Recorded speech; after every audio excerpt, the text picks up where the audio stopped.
بسم الله الرحمن الرحيم. الحمد لله والصلاة والسلام على رسول الله محمد وآله وصحبه ومن اهتدى بهداه. اللهم أرنا الحق حقا وارزقنا اتباعه وأرنا الباطل باطلا وارزقنا اجتنابه.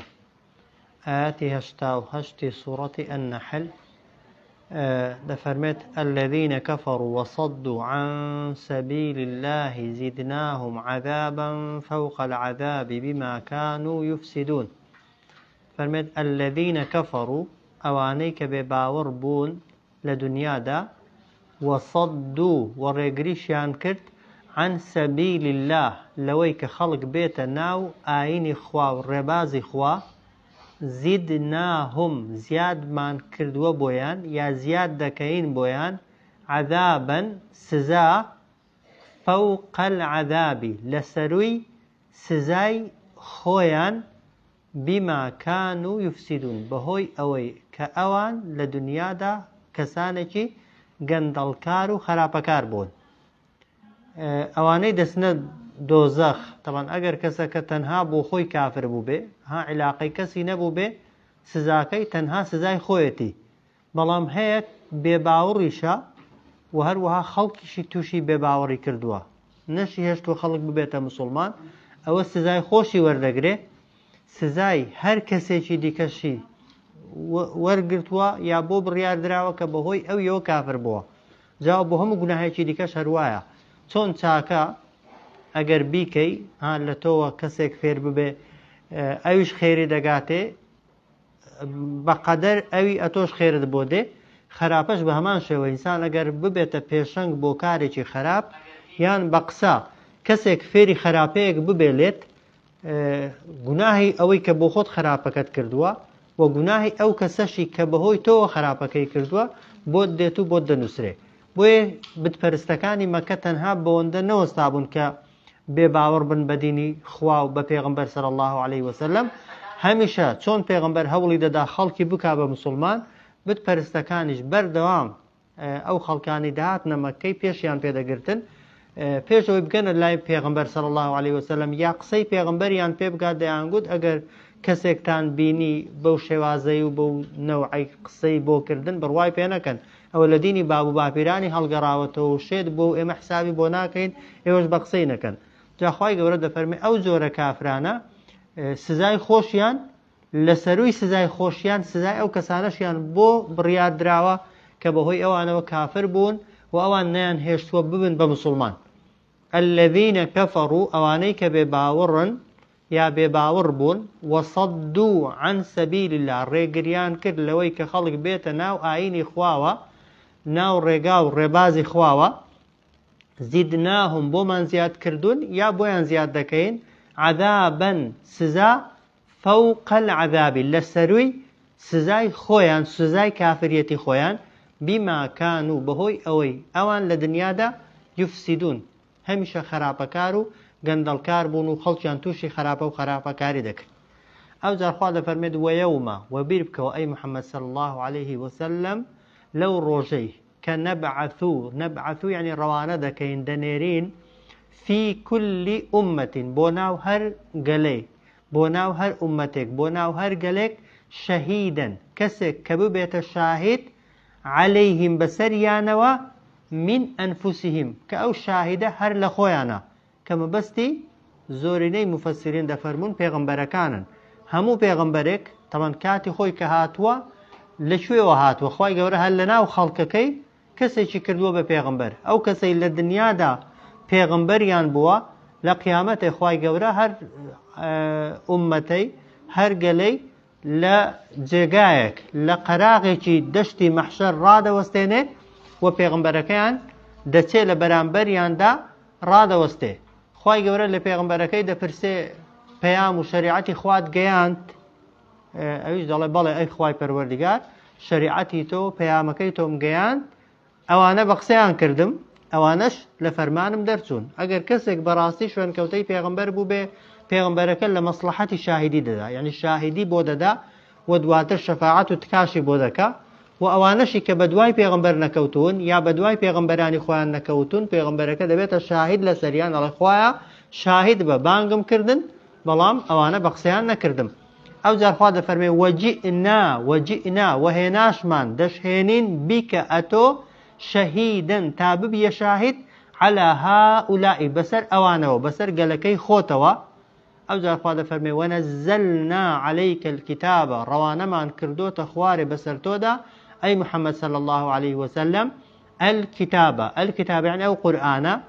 تبيانا تبيان يعني كرونكروية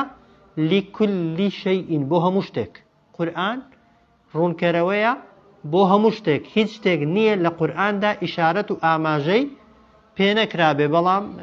ئینسان چێ لی تێدەگا و چێ لی تێناگا چێ سڕەکان و نهێنیەکان دەدۆزێتەوە بێگومان خەڵکی خۆی دەوێ. ئەو جا خوا دەفەرمێ وەهودەن ئەو قورئانە ڕێنمونیشە ڕێگا پیشاندەرە و ڕەحمە بەزەیی و میهرەبانیشە و بوشڕا مایەی دڵخۆشیشە بەڵام بۆچێ للمسلمین بۆ ئەو کەسانەی خۆیان بەدەستەوە داوە بۆ فەرمانی خوا و بۆ فەرمانی پێغەمبەر صلی الله عليه وسلم. وەیەومە بیر بکەوە ئەی محەممەد صلی الله عليه وسلم یا ئەی ئیماندار لەو ڕۆژەی کە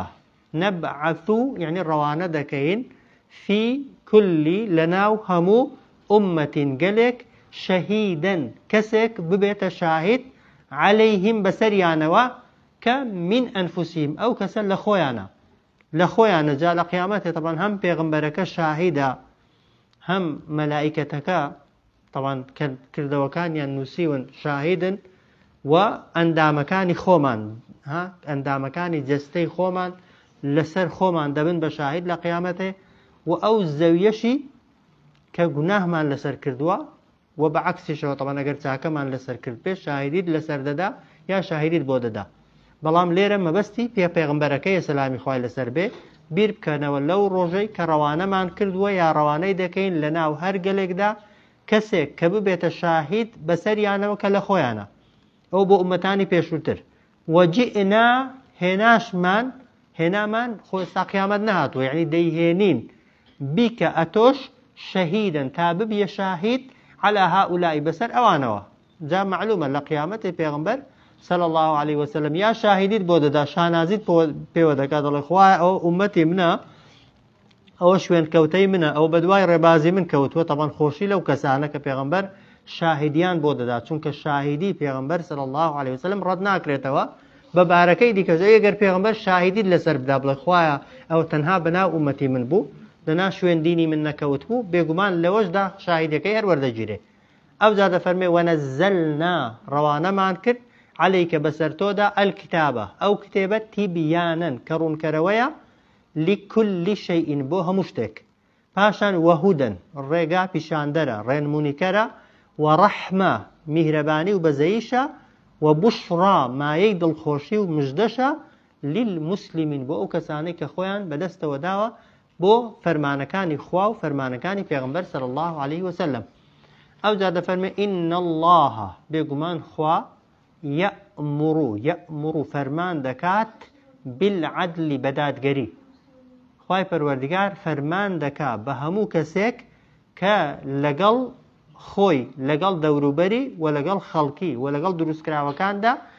لە ڕەفتار و لە گفتاریدا دادگەرانە قسە بکە دادگەرانە مامەڵە بکە والئیحسان و هەروە فەرمانتان پێ دەکا کە ئەو پەڕی چاکەکاری بکەن تەمان بەپێی کەسەکان ئیحسان لەگەڵ خوای هەیە لەگەڵ پێغەمبەری هەیە صلی الله عليه وسلم کە ئیحسان لەگەڵ خوای ئەوەیە ئینسان هەمیشە طبعا کە خوا دەپەرستێ و ئەبزانێ خوا لە بەرامبەرێتی و دەیبینێ. ئیحسان لەگەڵ پێغەمبەر صلی الله عليه وسلم ئەوەیە کە ئینسان بەبێ خەڵک ئاگای لێبێ سنەتی پێغەمبەر جێبەجێکەی صلی الله عليه وسلم و لەگەڵ خەڵکیش بە هەمان شێوە. پاشان وئیتاء ذی القوربى و فەرمانتان پێ دەکا ببەخشن بەچێ بەخ نزیکەکانتان چی پێ ببەخشن مەرزنی هەر ماڵ بێ چونکە جاری وایە خزمت کەست نزیکت پێویستی بە ماڵ نییە وایە پێویستی بە شتێکی کێ پێی ببەخشی لەوانەیە پێویستی بەوە بێ سان محبەتی پێ ببەخشێ خۆشەویستی پێ ببەخشێ پەیوەندی عیلاقا قسە گفتوگۆ هاتوچۆی لەگەڵدا بکە بۆیە یعنی چاکەکار بن لەگەڵ خزمە نزیکەکانتان بە تایبەت طبعا ئەگەر ماڵیان پێویست بوو پێویستیان پێبوو پێیان ببەخشە طبعا لە هەموو شتێکیدا لە ماڵ بەخشیندا خزم لە پێشترە لە عیلم بەخشیندا خزم لە پێشترە لە چاکە لەگەڵکردندا خزم لە پێشترە لە خۆشەویستی و مامەڵە نواندنی باش لەگەڵدا کەسەکە تا لێت نێزیکتر بێ تەمان ئەرکی لەسرت زۆرترە ئەوە بەشی یەکەم پاشان خوا دەفەرمێ وەینها و ڕێگریشتان لێ دەکا خوای گەورە لە چی عن الفەحشاء لە هەموو کارێکی قێزەون و ناشرین بە تایبەتی ئەو کارانەی کە پەیوەندیان بە داوێن و ناموسەوە هەیە مەسەلەی زینا یان زۆرێک لە عولەما دەفەرمون فەحشا گوناهە گەورەکانن خۆپاراستن لە زینا لە قەتڵ لە شریک بڕیاردان بۆ خوای گەورە لە ستەم لە زوڵم والمنکەڕ وەخوای گەورە قەدەغەی دەکات لێتان هەموو شتێکی ناشرینی قێزەون کە بە فیترەت و سروشتی ئینسانی ناشرینە یا لای خوای گەورە ها لە فقهیدا هەندێک شتمان هەیە حرامە هەندێک شتمان هەیە مەکروهە ناپەسند دەبیکەی ئەو زۆرانەی کە ناپەسندن مەکروهن ها ئینسان ئەگەر کردنی وەکو گوناهە گەورەکان نییە لەسەری تاوانباربی بەڵام ئەگەر لەبەر خوا وازی لێبێنی خوای گەورە لەسەر وازهێنان لە شتە مونکەر و ناشرینەکان خوای گەورە پاداشت دەداتەوە ئەو جار دەفەرمێ وەلبەغی وەخوای گەورە قەدەغەی کردووە لێتان ستەم و زوڵم و نادادی و نەعەدالەتی ئەو جار خوا دەفەرمێ یەعیظکم خوای گەورە ئێوە ئامۆژگاری دەکا لەعەلەکم تەذەکەڕون بە ئومێدی ئێوەی ئێوە پند و ئامۆژگاری وەربگرن لەو فەرمانەی خوای گەورە یان لەو ئاەتانە کە ئەو ئاەتە زۆرینەی یعنی ناوەڕۆکی واجباتەکان و یعنی پوختەی قەدەغەکراوەکانی بۆ ئێمە باس کردووە هەرچی چاکە هەیە لە ناو عەدل و ئیحساندا جێگای دەبێتەوە و هەرچی خراپە و ناشیرنیش هەیە یان فەحشاءە یا مونکەرە یا بەغیە بە کوردی خوای گەورە فەرمانمان پێ دەکات کە هەرچی چاکەیە هەرچی دین پێی چاکە شەریعەت پێی چاکە فیترەتی باش پێی چاکە ئەنجامی دەین و هەرچی لای خوا ناشرینە یا لای خوا ناشرینە لی دوورکەوینەوە کە ئیبن مەسعود دەفەرمێت هذه أجمع آية في القرآن لخير يمثل دەفەرمێ ئەو ئاەتە گشتیترین ئاەتە کە لە قورئاندا کە هەموو خێرەکانی تێدا بن چونکە عەدل ئیحسان ئیتائی ذی القوربا هەموو شتەکان دەگرێتەوە و هەروەها دەفەرمێت ئەگەر ئەو ئاەتەی جێبەجێکەی لە هەرچی شەڕ و خراپە و شتە گوناه و تاوانەکان هەنە بە دوور دەبی و خۆت دەپارێزی ئاەتەکە دەفەرمێ ئین الله ئەو ئاەتە لەبەر گرنگیانی ئەگەر دیقەتان دابێتێ زۆرینەی وتاربێژەکان زۆرینەی خەتیبەکان لە خوتبەی جومعەیدا کۆتا قسەیان بە زۆری ئەو ئاەتەیە لەبەر گرنگی ئاەتەکە لەبەر ئەوەی خەڵکەکە ئاەتەکەی بیر بێتەوە ئین الله یأمر بالعدل والإحسان وإيتاء ذي القربى وينهى عن الفحشاء والمنكر والبغي يعظكم لعلكم تذكرون أو زاد أقم الصلاة هان بيش نويش آخر قصي خطبة بزوري أو آياتين لبر جرينجي ناوروكي آياتكي إن الله بيقمان خواي قورا يأمرو فرمانتان بيدكا بالعدل كدادگري دادگربي دادگري بنويني بدادگري قصبكي دادگري جوي حق خود بشتكان دي هم عدالت خوای گەورە دەفەرمێت لە مەسەلەی شاهیدی داها ئەگەر کەسەکە شاهیدەکە لە زەرەری خۆشت بێ عەدالەت ئەوەیە ڕاستیەکەی بڵێ وایە کەسێک زۆر خۆش دەوێت بە نمونە داوای شاهیدیت لێ دەکات بەڵام دەزانی ناحەقە وایە عەدالەت ئەوە نییە چاکە ئەوە نییە بچی ناحەقی بۆ بڵێ وایە چاکە لەگەڵ کردنی ئەوەیە بچی حەقی لەسەر بڵێ بۆی تووشی تاوان نەبێ تووشی گوناه نەبێ بۆی خوا فەرمانتان پێدەکا بە ئەنجامدانی دادگەری ئەوە یەک والئیحسان بە ئەنجامدانی ئەو پەڕی چاکەکاری و ئیتائی ذی القوربا و بەبەخشین و چاکەکردن لەگەڵ خزمە نزیکەکانتان ئەوە سێ فەرمان و سێ قەدەغەکراویش وەینها و قەدەغەشی دەکات لێتان عن الفەحشاء قەدەغەی کردووە خوای گەورە ئێوە لەچی عن الفەحشاء لە هەرچی کاری خێزەون و تاوانی گەورە و ناشرین هەیە والمنکر ولا هەموو ئەو شتانەی کە لە شەرعی خوای پەروەردگاردا ناپەسندن یا فیترەت و سروشتی ئینسان بە ناپەسندیان دەزانێت والبەغی وەخوای گەورە قەدەغەی کردووە ستەم و زوڵم لە یەکتری بکەن ئەو جاری یەعیظکم خوای گەورە ئێوە ئامۆژگاری دەکا لەعەلەکم بە ئومێدی ئەوەی ئێوە تەذەکەڕون ئامۆژگاری لە فەرمان و لە قسەکانی خوای پەروەردگار وەرگرن ئەو جار دەفەرمێت و ئەوفوا بعهد الله جێبەجێیکەن ئەو پەیمان و بەڵێنانەی کە داوتانن بەخوا ئیذا عاهدتم کاتێک کە پەیمانتان بەست پەیمانت بەستووە لەگەڵ خوا یا لەگەڵ پێغەمبەر صلی الله عليه وسلم یا لەگەڵ کەسێکی ئیمانداردا ئەو عهد و پەیمانەی کە داوتە و خوات ناوی خوات تێدا بەکارهێناوە و خوات تێدا کردووە بە شاهید وەک خۆی جێبەجێیکە و ئەوفوا جێبەجێیکەن ئەی ئیماندارینە بعهد الله بەو پەیمان و بەڵێنەی کە دەیدەن بەخوا ئیذا عاهدتم هەر کاتێک پەیمانتان بەست لەگەڵ خوا یا لەگەڵ پێغەمبەر صلی الله عليه وسلم یا لەگەڵ خەڵکی ئەو جا دەفەرمێ ولا تنقضوا الأيمان ولا تنقضوا يعني هەڵی مەوەشێننەوە الأيمان ئەو بەڵێنانە یا ئەو سوێندانەی کە خواردووتانن بعد تەوکیدها دوای ئەوەی کە سوێندەکانتان دووپات کردوتەوە تەئکیددان لەسەر کردوتەوە کەسی بەرامبەرتان دڵنیا کردوتەوە کە وقد جعلتم الله کە جێراوتانە خوا عليكم بەسەر پەیمانەکانتان بە کەفیل بە چاودێر جاری وا هەیە لەگەڵ کەسێکی پەیمانێکت بەستووە دەژڵی خوا وەک دەڵێ ئاگای لە بڕیارەکەمانە خوا شاهیدی قسەکانمانە خوا شاهیدی معاملەکەمانە خوا دەکەیە شاهید کە خوات کرد بە شاهید ئەو سوێند و پەیمانانەی کە داوتن و خوای گەورە تێدا کردوون بە شاهید هەرگیز نەکەی هەڵیان وەشێنیەوە إن الله يعلم ما تفعلون بێگومان خوای گەورە دەزانێ ما تفعلون هەرچی ئێوە ئەنجامی دەدەن و دەیکن ئەوە کاتی خۆی سەحابە کە ئیمانیان دەهێنا پێغەمبەر صلی الله عليه وسلم تەمان لە هەر سەحابەیەک بەیعەتی وەردەگرت وایە و زۆر جاریش تەمان مسلمانان لەگەڵ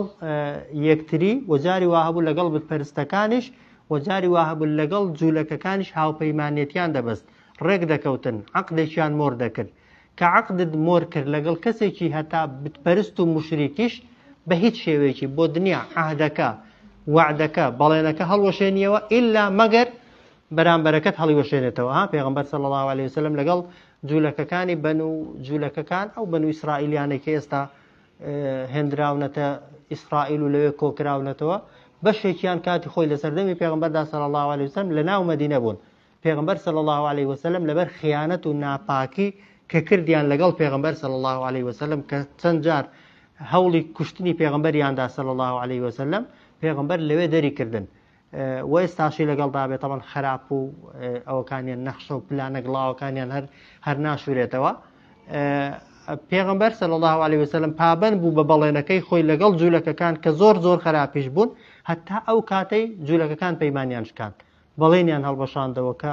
پەیمانیان دابوو تەمان بەیەکەوە پارێزگاری لە مەدینەیکەن خیانەتیان لە پێغەمبەر کە صلی الله عليه وسلم پەیمانیان دابوو یەکتری بپارێزن و لە دەستی یەکتری ئەمین بن چەند جار هەوڵی تیرۆرکردن و ژەهر خواردکردنی پێغەمبەریاندا صلی الله عليه وسلم و کۆمەڵێک عەهد شکێنی و پەیمان شکێنی دیکەش بەڵام خوای گەورە بە ئیمانداران دەفەرمێ ئێوە وانەکەن عەهد شکێنی و بەڵێن شکێنی ئیشی ئینسانی ئیماندار نییە و ئەوفوا جێبەجێیکەن بعهد الله بەو پەیمانانەی کە داوتانن بەخوا ئیذا عاهدتم هەر کاتێک پەیمانێکتان بەست لەگەڵ هەر کەسێک و لەگەڵ لە هەر شوێنێک ولا تنقضوا هەڵی مەوەشێننەوە الأيمان يعني بەڵێنەکانتان پەیمانەکانتان یا سوێندەکانتان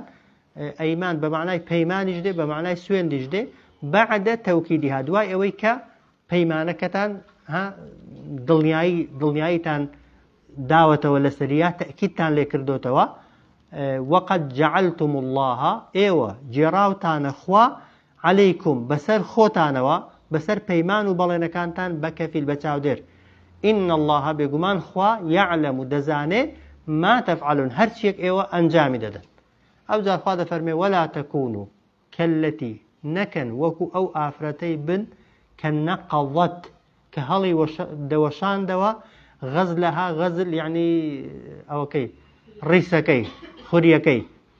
من بعد قوة دوای ئەوەی کە چی پێ دەڵێن دەیڕست و توندی دەکرد شتی پتەوی لێ دروست دەکرد ئەن کاتی هەڕێک خاوی دەکردەوە ئافرەتێکە بۆ لە مەدینەی لە مەکەی تەمان دەڵێن عادەتی وا بوو هەموو ڕۆژێ ئەو موانە ئەو ڕیسەی پێ دەڵێن چی هیچ شتی لێ دروست کردووە چنیوە گوریسا یان بەڕێیە ڕاخەرە چییە ئەوانەی لێ دروست کردوون کە تەواوی کردووە ڕێک پێدا هاتۆتە هەمووی خاو کردێتەوە خۆی لێ کردێتەوە یعنی بەردەوە بەڵێ ڕستیەتی کە دوای لەوەی لە ڕستنەکەی بۆتەوە شتی قایم و توندی لێ دروست کردووە ڕێک وەک خۆی ئیشەکەی هەر ئەوە بۆ جا خوا دەفەرمێ وەکو ئەو ئافرەتە وەک دەڵێ کەم عاقڵە و گەمژێ مەبن کە پەیمان دەدەن بەڵێن دەدەن تەکیدی لێ دەکەنەوە بەڵام دواتر ڕێک دێن خاوی دەکەنەوە و دێنەوە دەهێنەوە خاڵی ئاخیری و خاڵی کۆتایی ولا تكونوا نەکەن وەکو كالتي التي يعني طبعا وكو برامبري الذي بو مذكرة التي بو مؤنثة وكو أو موسم وشيء التي كم بس لي آفرتك مبن وكو أو آفرتي كنقضت هلي دوشان دوا غزلها يعني رصنكاني من بعد قوة دواي أوي كتونت دي بيتان أو جاء أنكاثة دواتر خاوي دكرنو هلي دوشان نوا أو جار خواذا فرمي تتخذون إيوة دقرن أيمانكم أو بيماني أو بليناني كالنيوان تاندان بدخلا بينكم بمايي ناپاشی کردن و خیانت کردن لەگەڵ یەکتری ئیوا هەیە لە پەنای پەیماندا وەک دەڵێ لە پەنای دۆستایەتیدا لە بەنای ڕەفیقایەتیدا جاری وا هەیە وەک دەڵێ غەدر لێ دەکا یا خیانەت لێ دەکا ئەو جۆرە خیانەتانە تەمان زۆر قورستر و ناخۆشترن لە کەسێک کە ناحەزدا وایە کەسێک ناحەزت بێت و دوژمنت بێ هەرچی بکات لە بەرامبەرتدا زۆر گلەی لێ ناکەی بەس کەسێک پەیمانێکی بەست پێ لەگەڵت وایە شەریکت بێ و هاوبەشت بێ لە شتێکدا لە پەنای شەریکایەتی لە پەنای دۆستایەتی لە پەنای برادەرایەتی تۆ لی ئەمینی ئەو لە پەنادا خەنجەرت لێدا و خیانەتت لێ بکا پێگومان طبعا ئینسان بەلایەوە زۆر قورسترە بۆیە خوا دەفەرمێت تتەخیذونە ئێوە عادەتتان وایە دەگرن ئەیمانەکم پەیمان و بەڵێنی نێوانی خۆتان هەندێکتان عادەتتان وایە دەخەلەن بینەکم دەیکەنە هۆکاری خیانەت و ناپاچیکردن لە بینی خۆتاندا ئەو جار چ کاتێک وا دەکەن ئەن تەکوونە کاتێک کە دەبینن ئوممەتون خەڵکانێک هەن هي أربع أو أمتان أربع بهستر نجماريان زورتر من أمتين لا لقليشي ديك لنا عربان دا باو بو جاري واهبو لقل بلماليك لقل تيريك بيماني كان دا بست هر كاتيك يكي لوي بقوتر يان دست كوت بايا يكي لوي بهستر يان دست كوت بايا أو يكم يان بزيده هشتو دسون لقل أوي دوهم كزياتر وبحساب بدا صلاة دارتر بيمان يان دا بزاو بو دنيا شروايا ها إنسان أقر وەک دەڵێ مەسلحەتێکی دنیای دەستکەوت نابێ واز لە جاری وایە شەریکایەتی وایە دوو کەس شەریکن بەیەکەوە وایە ئەگەر یان کەسێک شتێکی فرۆشتووە جاری وایە بە کەسێک ئەگەر پارەیەکی زیاتر یاندایە بۆی هەیە بچێت پەشیمان بێتەوە بێگومان نا بۆ تەیە بە نمونە وعدێکت داوە بە کەسێک ئەگەر کەسێکی دیکە پارەیەکی زیاتری دایە یا دەستکەوتێکی دنیای زیاترت دەستکەوت وازی لێبێنی بێگومان نا تتخذون أيمانكم إيوة دقرن بيمان وبلينكاني خوتان بدخلا بينكم بماي ناپاكي خيانة كردن لقل يكتري أن تكون أمة كاتك كدبينن إيوة أمتك يعني قلك بلماليك هي أربع جماركي زورتر يا بقوتر من أمة لقل يجدك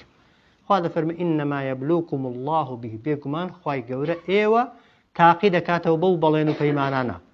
پەیمان دان و پەیمان بردنە سەر تاقیکردنەوەی خوای پەروەردگارە ئەو کەسێک کە پابەندە بە پەیمانەکانی خۆی و بە بەڵێنەکانی خۆی جا لەگەڵ هەر کەسێکی پەیمانت داوە جاروای ئینسان لەگەڵ خوای پەیمانی دەدا بینی خۆی و خوای وعدێک دەدەی وایە پەیمانەکەت بردە سەر یعنی لە تاقیکردنەوەکەی دەرچووی پەیمانەکەت شکان یعنی دەرنەچووی لەگەڵ برادەرێکت لەگەڵ ڕەفیقێکت مەرج نییە ئینسان وەکو تاک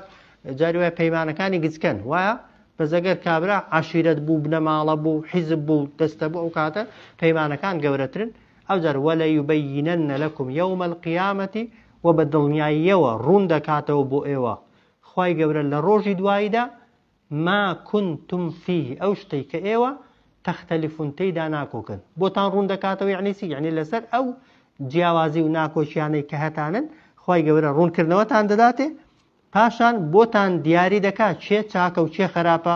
وەچێ پاداش وەردەگرێتەوە و وەچێ پاداش وەرناگرێتەوە، چێ خیانەتی کردووە و چێ خیانەتی نەکردووە.